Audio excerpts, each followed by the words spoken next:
অনেক সময় আমরা এমন কাউকে আঁকড়ে ধরতে চাই যাকে ছাড়া জীবন নিয়ে কল্পনাও করতে পারি না।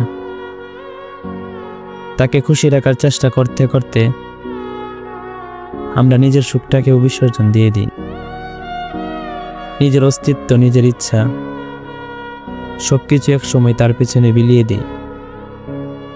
কিন্তু দুঃখের বিষয় হলো, যাকে আমরা নিজের সবকিছু বিলিয়ে দিয়ে মূল্যায়ন দিই এবং যার জন্য নিজের সবকিছু নিঃস্ব করে দিই, সে এক সময় আমাদের উপেক্ষা করতে শিখে ফেলে।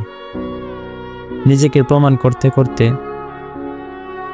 এবং ভালোবাসা পাওয়ার জন্য নিজেকে ছোট করতে করতে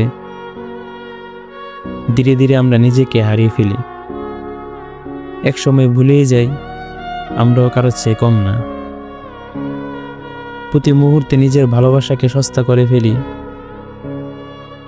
অতিরিক্ত যত্ন দিয়ে, অতিরিক্ত গুরুত্ব দিয়ে, এমনকি নিজের মূল্যবোধ পর্যন্ত বিসর্জন দিয়ে ফেলি। আর এক সময় আমরা বুঝতে পারি, আমার এই অতিরিক্তটাই মানুষকে ধরে রাখেনি, বরং আরো দূরে সরিয়ে দিয়েছে।